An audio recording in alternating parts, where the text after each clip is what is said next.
Hello, everyone, and welcome to Canadians with Disabilities and their Allies. My name is Brent Frain. I'm the host, and today I have Jeff Leggat from Disability Action of Canada joining me on the show. Hello, Jeff, and welcome back Brent. to the show. Hey, Brent, how you doing? Hey, Great to have you on. Yeah, it's great to be on. Sorry, I missed the I'm other wearing day. my bright red Canada. Yay, Yay. Canada Day weekend. Yay, and all the other issues that go along with it. Yeah, we had that discussion at the church lately about whether or not we're going to have the Canadian flag up by itself, along with the Every Child Matters for our First Nations brothers and sisters. Because the Canadian flag means a lot to means different things to different people. Especially now with all these freedom people, it means a little bit more harsher. It comes across as a little more harsher than it did before, like about 5 years ago. So it's kind of interesting to have that. But for kids, Canada Day is beautiful. How was your weekend? It was actually really good. My weekend was actually pretty quiet, but it was actually really good. And I was visualizing the disability logo on the Canadian flag. That would be nice. Yeah. That would be nice. Yeah. Represent, the Canadians across the country that, that are left well below poverty level in a very wealthy nation, Jeff. There's no room for poverty. It needs to be, eradicated away, right? So, yeah. I was thinking the same thing when I was going through my social media, and I don't like to really post or tag much on these big holiday things. Yeah. I come across all the media photo ops for all these politicians and how gorgeous and wonderful Canada is and blah, blah, blah. And I don't want to be cynical, but you got to make it wonderful for everybody or it's not wonderful at all, in my mind. If we haven't made reconciliation for First Nations, if we're still keeping people in poverty, government-imposed legislative poverty, especially disabled people, seniors, veterans, people who are on welfare through no fault of their own, people who aren't able to find a job because of stigmas or what have you, or mental health issues or concerns. If this Canada isn't a wonderful country for all, then shut up and get back to work and then do the photo ops when it is. Yeah, especially when they're cutting the cake, to celebrate Canada Day. Meanwhile, people are starving in the country and saying, well, they could only wish to have a piece of cake. Yes. Yes. And that's that saying, you don't have cake and eat it too. Well, yeah. It's the simplest things like that. When people are poor and people go to these festivities and have cake and barbecues and stuff like that, they take it for granted. Well, the poor people can't afford anything. They have to pick and choose on, taking medication, buying food, paying the rent. That'll be, I guess, a topic that we'll dive right into here. Rents across the country are just outrageously high. So sorry, Brent. Can I stop you though? Yeah. Did we want to do a debrief with Sheila Malcolmson meeting first before diving into rents? Oh, sure. Yeah, we can do that. Yeah, we'll do that first. Yeah. I just wondered about the order of operations. I wondered if the Sheila Malcolmson would be more important to deal with first. I think I agree with you, Neil. I think we'll talk about the debriefing first, and then we'll get into we're going to talk about housing after. Okay. Can I start that, Brent? Sure. Yeah. Go for it, Jeff. Brent, Sonia, and I had a wonderful meeting with our Minister of Social Development and Poverty Reduction, the Honourable Sheila Malcolmson, who represents Nanaimo region. And it was an interesting meeting because we've been trying to get a hold of or meet with people that are in charge of our department for PWD for the last number of years, 4 or 5 years. And this was the first successful meeting, sit down one-on-one to have an earnest conversation with the concerns associated with government-imposed legislative poverty of disabled Canadians. And it was interesting because she was feeling us out and we were feeling her out to try to figure out how we're each going to benefit from this meeting. And with 3 topics. Sonia had a couple of questions. Brent had a wonderful suggestion about rent, which we'll get to. And we also talked about poverty level and we need to get everybody up to poverty level, persons with disabilities. And that can be done so many different ways. It can be done by layering as the first way we talked about it. Layering means the provincial disability support plus your CPP plus your wages if you're able to earn any money yourself, either if it's working 1 day a week or 1 day every 2 weeks or more than that. Whatever that is, it has to layer up to equal no less than poverty level. So we're getting about $1,400 a month right now. We're not getting 15 yet. God, that's next month or something. We're getting about 14. I'm getting 14.10 or 14.35 a month because I don't have a bus pass. Plus, I make about $400 a month in my church work, so I make about $18.35 a month. Well, the poverty level we also talked about. I go for LICO, low income cutoff table. But the government made it very clear that they're going to be aligning with the federal government and recognizing MBM as the poverty level. Do you want to explain what MBM is, Brent? Yeah, MBM is the market basket measure. It's based on a total household income in general, and then you have to break it down. I mean, the stats show a household of 4 people, right? So now you got to break it down into individual person, because an individual person, that's their income, right? I mean, it shouldn't be based on a whole household income. And really, the numbers get all misconstrued then, because LICO is very straightforward. It's cut and dry. That's the amount, because really the LICO amount was what the Prime Minister said during COVID, right? $2,000 per CERB. That's the LICO amount. Yeah. And so going forward, we should be at like that was 2020, so 2021 formula was 2202. So now 2022, 2023, so we should be like 26, like 26. Yeah, like 2,600, right? I mean, 24 to 2,600. So, yeah, so if they're going to go with MBM, that's a lot less than that actual amount. I think that almost like they're going to go with seniors, like it's going to be kind of geared to what the seniors amount is. For those that don't know, I was gonna say that. I mean, this should come as a surprise, though. Like whenever it comes to anything that's disability related or PWD advocacy, it's always like this weird, perverted, like pink unicorn math, right? It's never straightforward. Like, 1 + 1 = 2. It's like pink unicorn math of 1 + 1 = -5. And it's just like, what? Yeah. MBM is also based on region. LICO is based on Canada. LICO table is also what the government recognizes and utilizes for refugee. Part of our church, we sponsor a refugee every couple of years from war-torn countries or countries in disarray. And the government says to us, you have to put aside $26,400. That's the low-income cutoff amount. This is from 2019 or 2021. 2021. This is from 2021. This is the amount you have to put aside. That's the poverty level in Canada for new immigrants. But the poverty level in Canada for Canadians who are disabled, well, that's lower. So that's the MBM, and that's based on where you live. If you live in a big city, if you live in a small town, if you live in Manitoba, if you live in Ontario, it's all different. It's the most ridiculous thing. Yeah, you're going to get a kind of a patchwork system, like different amounts for every area, rather than just flat amount. I mean, God forbid if you profit a little bit more because you live in a higher priced area region versus an area maybe it's kind of rural where cost of living may be a little bit lower. And but meanwhile, you go visit into a area of a PWD who are maybe the cost of living is higher. So now you have your income, but you're now less off because now the cost of living is even higher. So that you're actually getting the short end of the stick.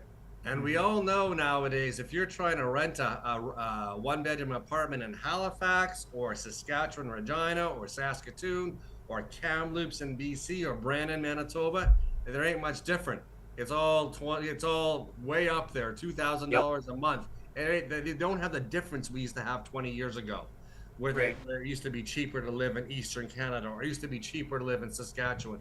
You go and Google it, it's all across the board. It's expensive left to right. So I don't know. This is an archaic measure of poverty level, but that's what we're going to go with, and that's fine. So if we look at it, it's based on about $24,000 to $25,000 a month, a year is the market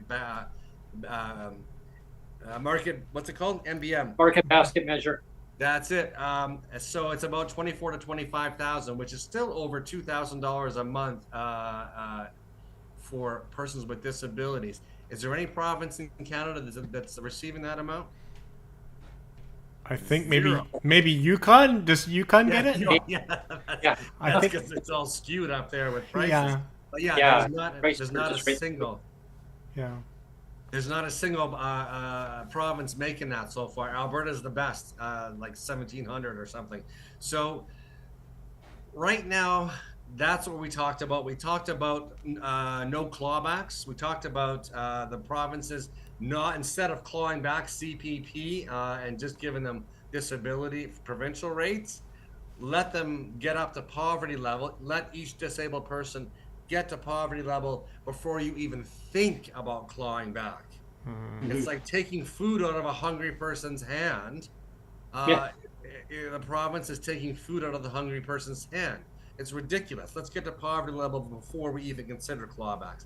The third part was we talked about individual, consider each person as an individual. So there's no partner financial considerations. So if you're in a relationship with somebody, their income, their financial income or portfolio has nothing to do with you. You're an individual. You're a singular, autonomous person with disability, and you should be afforded no less than poverty level, regardless of who you are in a relationship or not in a relationship with.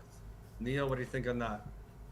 Yeah, that's sounds good to me. Like, I mean, you know that I'm the clawback guy, and that just really bugs me. You know that it's even a thing. You know, it's just crazy. I mean, when you didn't show up the other day, Brent and I just winged it, like he said, and I made the point that it's like with the government, it's like provincial government, it's like Robin Hood in reverse, where they steal from the poor, you know, and give to the rich, you know, like, you know, they it just nickel and dime the poor, nickel and dime. It's like ridiculous. Yeah. Well, yeah, I mean, and especially, you know, also with, you know, the cost of living, and it's so high. I mean, you know, imagine like 2 people in one household, or better yet, because rents are so high. So in some cases, you can get like 4 or 5 people living in one place. Now, according to the government, they're actually all together. They're actually together. If you're in a cohabit relationship with a bunch of people around you, they classify that as now you are now dependent together. So what do they do? So you have like 5 people going, okay, one file for 5 people. Yeah, I mean, leave it up to them. They would probably do that too.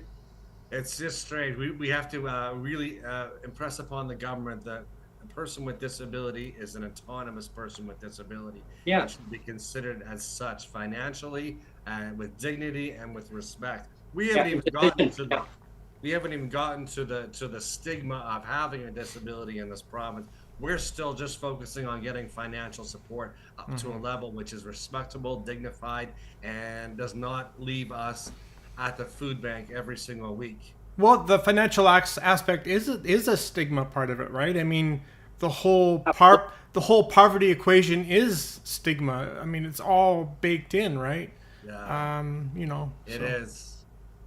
And that's the unfortunate part is when people should be able to make a decision that's based on what their needs are, not with what the government's needs, what they think is better. It's lived experience, right? It's what the person knows what their abilities are, what they want to accomplish, what they want to have in their life, and being told, well, you need to go and apply for a crisis supplement for food because we're not going to give you more, but you can only have it once per month, and here's a little tiny bit, but now why do you need it? Why are you not budgeting better? Yeah. Really? Yeah. No, absolutely. Or go to the food bank. Go to the food bank here, you know. Absolutely. Have some expired food. Yeah. Right. Best before date. Yeah. Brent had a good idea. We also talked about housing. We talked about subsidized housing. You're being on a list for 5 to 10 years before you even are considered, or before you even get a phone call that might be something in your area for subsidized housing. I've been on subsidized housing for 5 years of the list, and I've never heard from them. I don't contact them every 6 months. It's like they don't exist, and I don't exist. So I'm paying market rent. But we talked about Brent, you had a wonderful idea that the government should be seriously looking into. Yeah, so here's the idea that I came up with to the Honourable Minister Sheila Malcolmson, and who's the MLA for Nanaimo, British Columbia.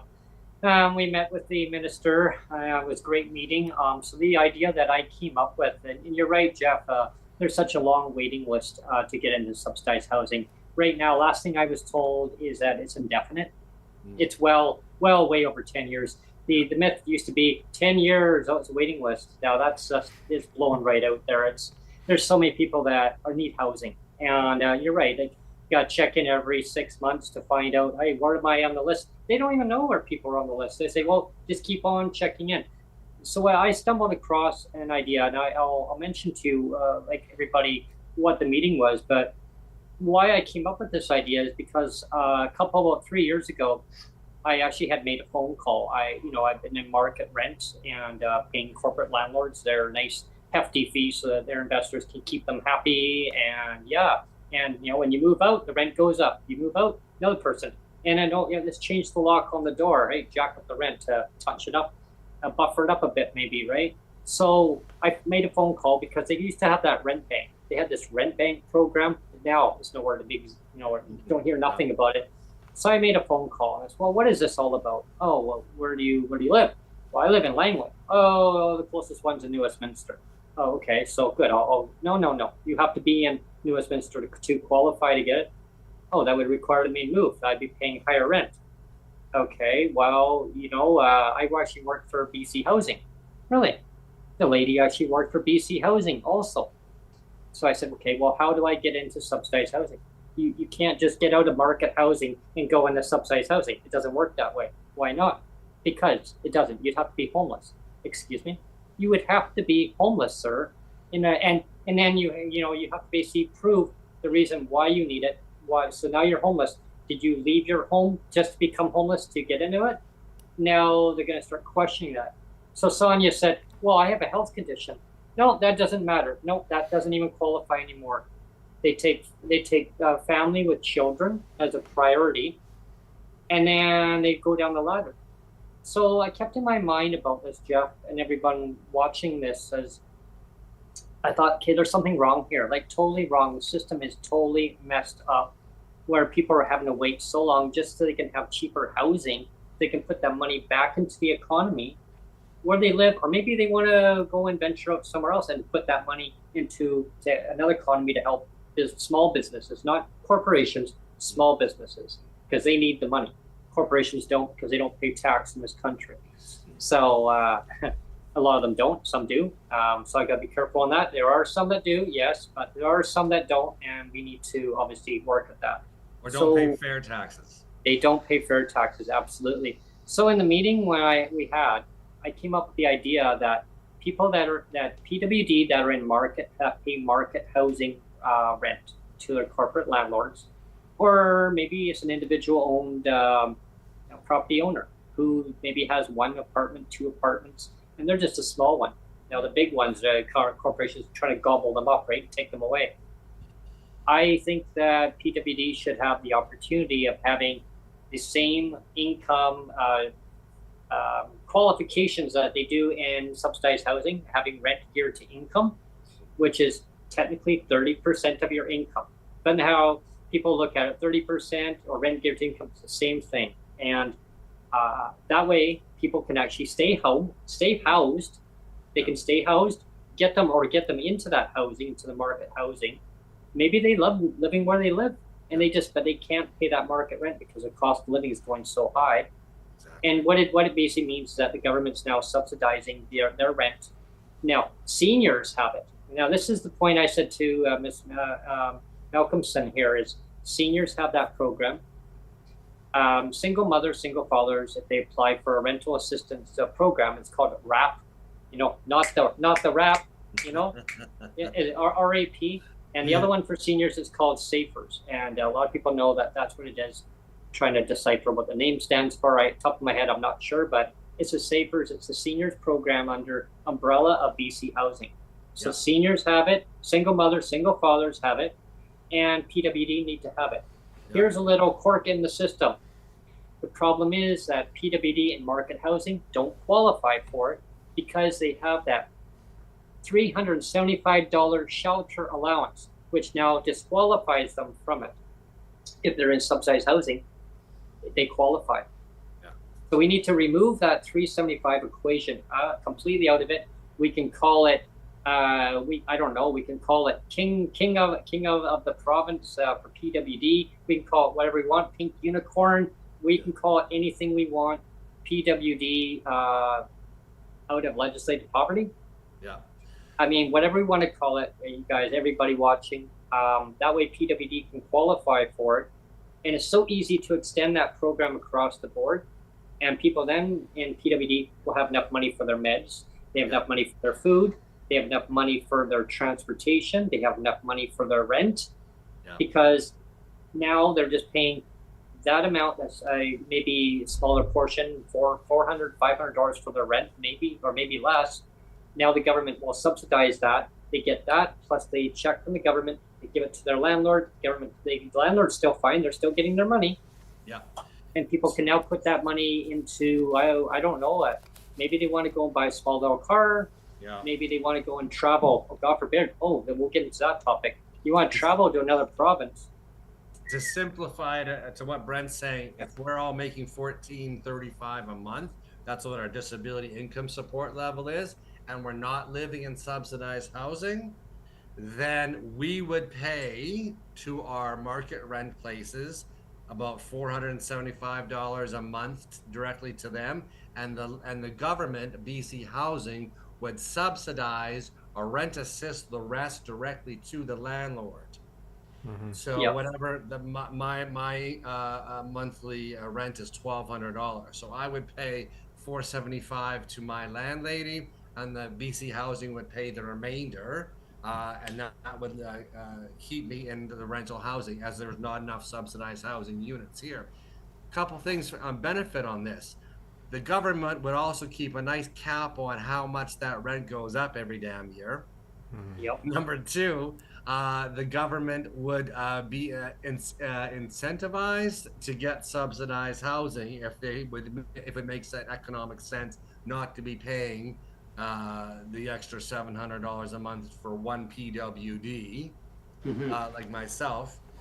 So there would be an incentive to have better accommodations. But in the meantime, no persons with disability medically assessed and designated in BC would be homeless. Yeah. I mean, my corporate landlord was on a waiting list for 12 years to get into subsidized housing once upon a time. So I told her exactly what our discussion we had with the minister was. And before we hadn't gone to the meeting, I said, well, I was going to be discussing it. Yeah. And so I was told, she said, like that sounds brilliant, Brent. That's a brilliant idea because it will keep people housed. Exactly. And that's now, she said, the housing costs are not going to get any better. They're not. They're going to keep going up the cost. And there's no limit on how greedy you can be if you're renting your unit. Whereas this way, at least we have the landlady is assured monthly rent every month from the government and from the person with disability. They're assured income all the time, and they're not allowed to get all crazy and go greedy. And I think that would cut down on a lot of rent evictions too, right? And it would absolutely try to rent evict the government. Absolutely. Mm-hmm.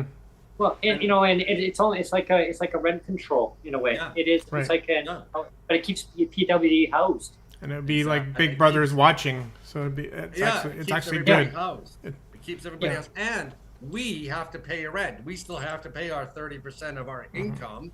Yeah. So we have a responsibility to the landlord. The government has a responsibility to keep everybody housed, like they do in the UK. and Canada is sadly behind on that manner. But that was a wonderful discussion we had with Sheila about that. So maybe that's something. The point of the whole meeting was she was trying to figure out how she could utilize Brent and Sonia and myself to get the message back to our fellow disabled PWD in BC and to keep things positive. And we were trying to make sure that she understood that right now the system's broken and it's not acceptable, and we will keep being loud and in their face and protesting and doing everything we can to be a burr in their saddle until they fix things. So we're gonna have a picnic on the legislature lawn. Yes, exactly. But well, pork I know. beans. Yeah, exactly. I know that Sonia had mentioned a couple good questions that she had to the minister too. Did you want to mention that to people? Yeah, Sonia, what did you bring up with Sheila? Why we had to wait so long for the 125? Yes. How come it took 6 months for the announcement of persons with disabilities who aren't homeless or who aren't in subsidized housing? So restricted a number of persons with disabilities to receive an extra $125 in an increase in the shelter portion from $375 to $500 a month. That was announced, what, February? That was at February 28th, and the minister's response on that was there's a computer system that was last updated by a previous government in 2002. So it's 21 years, but it's going to take 2 more years to basically get the new state-of-the-art system up. So all the hamsters that were in the hamster wheels have all died. They've all expired, and they have to get a new cart of hamsters. Just before dates. They were on disability to starve to death. Yeah. Well, yeah, and it's just ridiculous when 21 years. I mean, are you kidding me? I mean, can't get a new system in 21 years. So we haven't even received that extra $125 on the shelter until what, next month? Actually July 19th. And it's coming up. But here's the problem is that 125 increase is not going to benefit all PWD. Exactly. And even the minister even admitted that it's not going to go to, not going to benefit everybody. And, that's something that when we had Shane Simpson on, that's something that pissed him off. Remember, he said that pisses me off. That was exactly the conversation that we had with him. I do remember that, and he advocated, Jeff, so much, and everybody watching. The former minister advocated so hard to get rid of the shelter portion because he says that he worried that it was only eventually going to go to the shelter and not the support. And he said the support benefits everybody. Yeah. And unfortunately, they chose to put it to shelter rather on than support. On purpose. Deliberate. And then they're going to realize after, oh, wait a minute, we now do need to fix that. Meanwhile, all the people that were supposed to get it suffer in legislative poverty.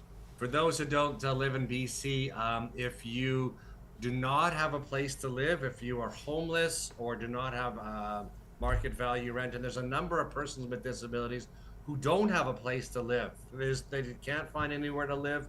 Their mental health disability or whatever does not allow for them to have secure housing. They don't have subsidized housing. So for the people that don't have a place to live, they don't get $1,410 a month. They get $1,410 minus $375 a month. So they get even less, and they're expected to live on that. And when the government announced, the disabled people in BC get an increase, we're giving a $125 increase to the shelter portion for persons with disabilities. The homeless disabled people don't get that, and the people living in subsidized housing as disabled people don't get that. So a smaller amount of the disabled people in BC are the only ones to receive that. So the ones that need it the most, the ones that are homeless, they can't afford a place to live. They can't find a place to live for $375 a month or $500 a month or even like $900 a month to give them some sort of money to eat every month. they are the left out in the cold once again. So that's one thing we talked about. We got to treat everybody the same. You can't leave anybody behind. Mm-hmm. Yeah, full dignity, 100%. Yeah. I mean, because it's dividing disabled people against disabled people. You can have market housing, you can't have subsidized housing.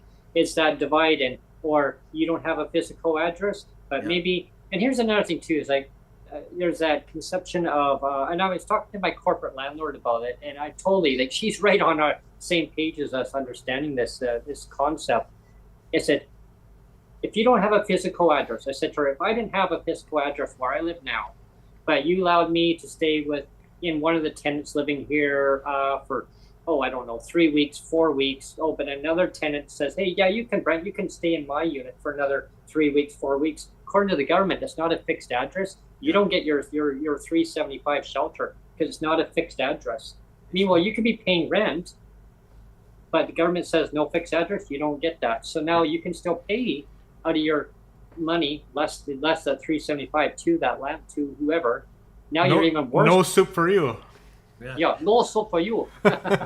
We really need to dissolve this whole parameters and conditions of how much money you get. We really need a government to recognize that every person that's medically assessed and designated a person with disability in this province, for whatever reason, physical or mental, has to be financially supported at no less than poverty level, first and foremost. After that, then you can start adding on your little conditions. But not until we're up to poverty level, should there be any clawbacks, nickel and diming, stabbing you in the back, making you eat garbage. There's none, you know what I mean? That's the bottom line. So I think the people across Canada that are waiting on the Canada Disability Benefit, awesome. I went to Royal Assent. It's now law, but it's going to take 12 to 18 months to get into effect. So there's we have to wait another 12, 18 months for those people. We don't even know who those people are to be getting any kind of financial support. So I think it's up to us in each province to really be aggressive and assertive and loud and demanding of our provincial governments, work with our provincial politicians. If you're in Ontario and you got who's the jackass in Ontario as the premier? Doug Ford. So work with other people, work with other politicians to really put pressure on. In BC here, Brent and Sonia and Neil and I, we work with all the politicians. We work with Sonia, we work with the Green Party, we work with the Liberal Party, we work with all parties to really put pressure on the government to fix the situation. BC United. BC United. Yeah. BC United, they changed their name because the Liberals were not. I know, I do that too at BC. We are non-partisan. Yeah, we have to work with every single party to make sure that everybody understands this isn't a party issue. No, this is a human issue. Exactly. Persons with disabilities can no longer be the ones that are kept in government-imposed poverty for whatever reason, for financial reasons, for stigma reasons, for discrimination reasons, for ignorance reasons, for pink unicorn reasons. For unicorn reasons. October's coming up. October is a National Disability Awareness Employment Month. So I think we got to really start looking for October to put pressure on all across the country once again when the governments are back sitting again. In the meantime, reach out to politicians, reach out to your MLAs, your MPPs, your MPs while they're at home doing all their photo ops, and make yourself be heard. This is enough. We can't do this anymore. I'm going to reach out to my MPs here. I'm going to go to events where I know Sheila's going to be, where Sonia Furstenau is going to be, where David Eby, the Premier, is going to be, where different politicians, Bonita Zarillo is going to be. And I'm going to actually make myself and make ourselves known to them that, hey, when is this going to happen? When is this going to happen? When is even BC United, like their new leader, Kevin Falcon. Yes. Right? Yes. You know, going to hold his feet to the fire too. Exactly. Who's our guy from BC United? Kevin Falcon. No, who's our MLA? The MLA Dan Davies. Oh, Dan Davies. Dan Davies. Yes, Dan Davies. Yeah, he's back too. And you know, I was just I'm glad you mentioned that Dan Davies. I remember there was a committee meeting that they had with Sheila Malcolmson, Yep. And Sonia Firstnell, they were actually on the meeting, and Sheila had admitted that so I think it was Sonia Firstnell, if I'm not mistaken. If I am, I apologize. It's nonpartisan. So it's either Dan Davies or Sonia Firstnell asked the minister about, because the people are suffering so bad in legislated poverty. Yeah. And the minister admitted that it was the mindset, how it was designed decades ago, the mindset of that, why the system the way it is it's broken, right? Oh, it is. Absolutely. She admitted that it's broken. So when they admit that it's broken, well, then do something. Yeah. Mm-hmm. Yeah. Like, and they have the power to do it, right? And so I do know, and I'm glad that, like we when we talk about nonpartisan, people watching it, oh no, you're taking sides. No, we don't take sides. We like to hear what different viewpoints that they all talk about, and that we all work together as a group. You've officially now had all of the BC parties on. Yeah. Because you've had the BC United Party on now. Dan Davies was on. We've had Sonia Firstnell on, and we just haven't had the leader on yet from the BC United, but that will be that'd be good. And we've had the BC NDP on, so we've covered them all, right? So we're not playing favorites. It's not political. It's not a political issue. And even the minister for housing for the NDP is going to be coming on sometime either later this month, I think, or maybe by the end of this month, hopefully, or beginning of August, I'm not quite sure. But Ravi Kalon, Minister of Housing, he's going to be joining us on the show. Actually, Sheila Malcolmson is she had been asked to come on, so I think Neil maybe reached back out to for admin. Well, but she definitely wants to come on. She definitely said we'll have to give her free Timbits to come on this show. We'll entice her. Entice her with Timbits, yeah. As long as we don't throw some pink unicorns here at her. Yeah, there you go. For everybody out there too, I'm gonna wrap up here pretty soon here, but I want you to remember that online on Twitter Spaces and everything, if you're in need of some food, in need of some assistance, in need of investor angel, please reach out online on Twitter Spaces. Don't be afraid, don't be shy, don't be whatever. This is how we survive. This is how we continue. If you're a disability advocate across Canada, don't be disillusioned. We have to, and we are going to win this. And if we have to play by their rules or their games, we'll do that. If we have to be loud and be persistent and stuff, we will do that as well. And if we have to form so-called alliances with anybody on every party, we will do that as well. So our goal is poverty level, no less than poverty level. If you want to have a different goal, God bless you. I will give you my strength and my support. But this is our goal, no less than poverty level across Canada for any person with disability in Canada. And if the government chooses to be MBM or LICO, we'll deal with it. But that's what our goal is. So I wish everybody a happy summer. And I thank Brent and Neil for having me on today. This is beautiful.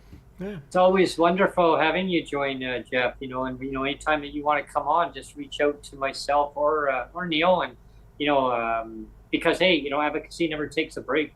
It never takes a break, and people are suffering so bad in this country. We just want people to know that we're here. Like, we're here for you. If you want to, come on to the show, we'll schedule some time in the summer for you to come on.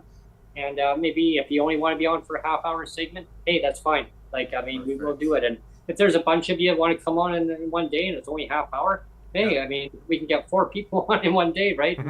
In a short time frame. But DERB, yes, DERB, that's it.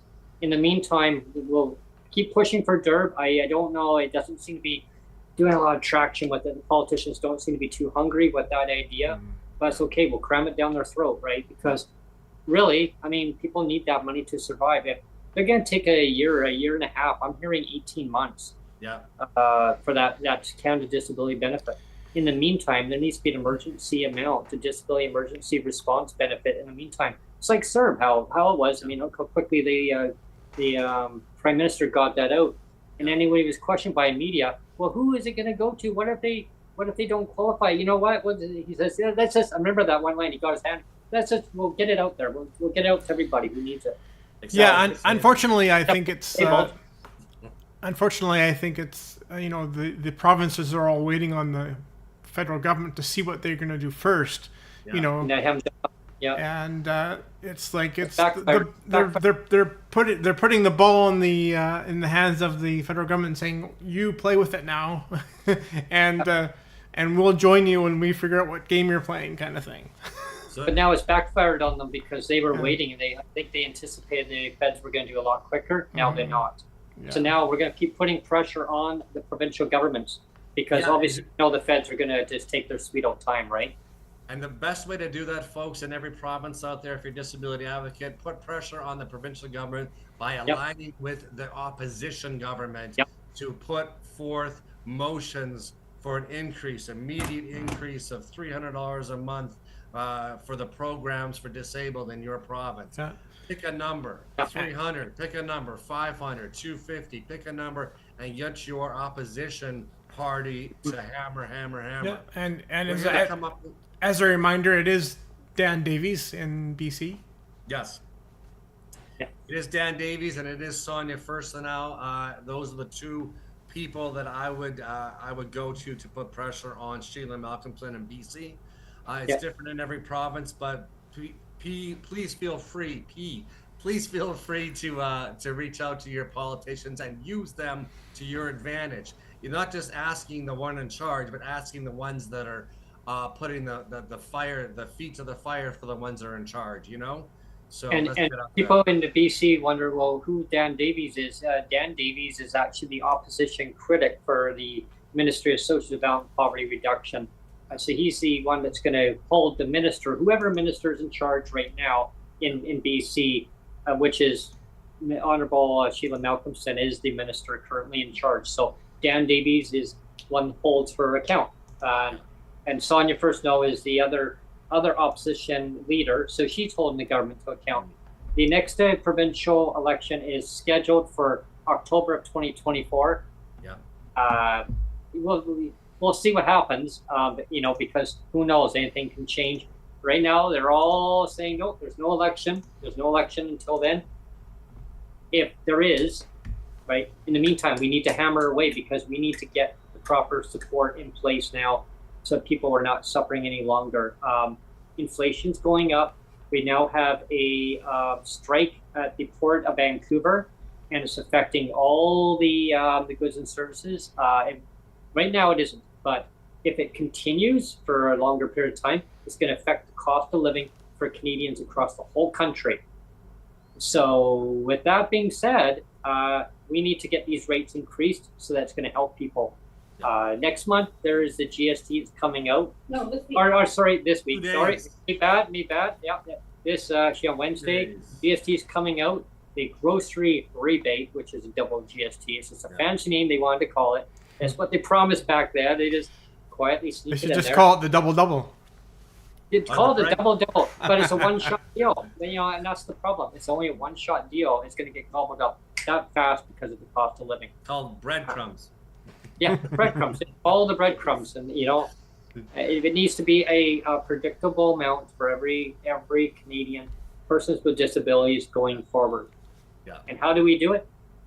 Easy. Tax the ultra rich. Yeah, exactly. One more thing. If you don't know what to do, or how you can help, if you're sitting at home, you're at home, confined at home for whatever reason. If you're online, tag every politician's post or social media post with "No More Poverty" PWD, with "Disability Without Poverty" hashtags. Every time they see that, they get sick and tired of seeing it. It makes them. That's the reason we get our meeting with Sheila Malcolmson, is because we are a burr in her saddle, and David Eby's posts are always tagged and all their posts are always tagged, and they see that and they're like, okay, you know what, we got to address this because people will keep seeing this. So if you're at home, please tag politicians' posts from across the country, from federal to provincial, and don't let them forget that we're living in government imposed poverty, and it's unacceptable. Yeah, maybe we should have David Eby join on the show too. Yeah, interesting. Thanks, guys. Thanks. Yeah, thanks so much, Jeff. I gotta run. I see you later. Yeah. Yeah. Happy summer. Thanks, everyone. Happy summer, and when you want to come on in the summer later, let me know. Thank you. Yeah, thank you, Jeff. Thanks everyone for tuning in today for another great episode of Canadians with Disabilities and Their Allies. Please subscribe, like, and share. Thank you. Bye, everyone.